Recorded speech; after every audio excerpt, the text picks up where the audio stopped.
If you start reading the Bible from the beginning, you'll get about halfway through the second book, Exodus, and you'll come to a bunch of ancient laws. Thou shalt do this, thou shalt not do that. Now, these laws are all written in the literary style we call prose discourse, and they're found all over the second, third, fourth, and fifth books of the Bible. There's over 600 laws. And since reading ancient law code isn't something you and your friends do a lot, odds are you're going to struggle. So, let's talk about how to read the law in the Bible. So the first thing to remember is that the Bible is not a behavior manual with a complete list of what to do and not to do to make God happy. Right, the Bible is an epic narrative. But in the story, God does tell people what to do. For sure. The story begins with God's plan to rule the world through humans who will trust him and live by his wisdom. And here we find the first divine command in the Bible. Don't eat from the tree of knowing good and evil, because the day you do, you'll die. But the humans take the authority to know and define good and evil for themselves, and it's not good. It leads to a world of violence and death, and they're exiled from the garden. Okay, so this was the first law in the Bible? Well, it's the first divine command, and it invites people to trust God and live by his wisdom. And so while it's not part of the laws given to Israel, it does foreshadow them because those too are invitations to trust God's wisdom. So when do the laws of Israel come? Okay, here's the story. Israel is enslaved in Egypt, so God saves them and then invites them into a covenant relationship, like a marriage. And the laws make up the terms of that covenant. And so do we get a catalog of all these laws that God gave Israel? Actually, no, we don't get all of the laws, only examples. And these have been strategically placed in between stories about how Israel keeps violating the laws. So I'm supposed to see that Israel's no different than the humans in the garden. They don't trust God or live by his wisdom. Right. And so it leads to another round of tragedy, violence, and death. And it ends in exile. And so while the laws are good and show God's wisdom, they also expose Israel's inability to be God's faithful partners. I'm following. But when I read the laws, I find a lot of strange stuff. Like not allowing clothing to be made of two different fabrics. Like how does that show God's wisdom? Okay, so it's important to realize that many of these laws are ancient ritual symbols that set Israel apart, that is, made them holy.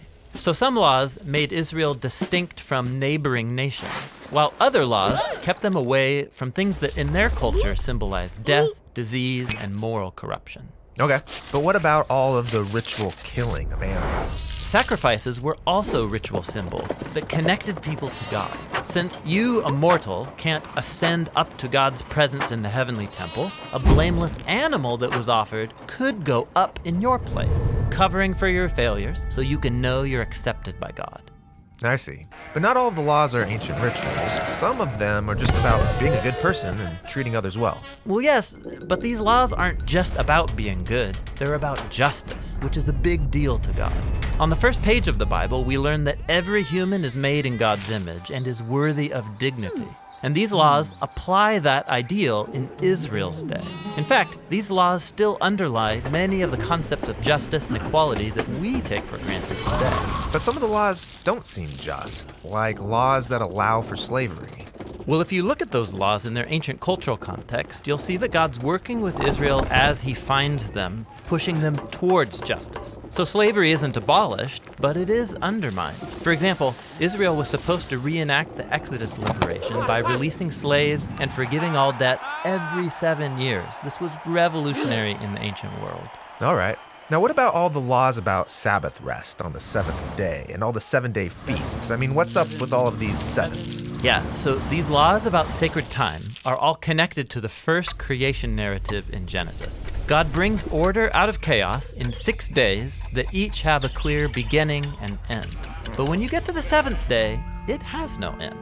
That's because it's pointing to the ideal of humans partnering with God in his rule and rest. All of these 7-day feasts are rituals that symbolize humanity's true purpose and future hope. Okay, so all of these laws given to Israel can fit into those basic categories. Yes, and each category expresses a core ideal of God's wisdom.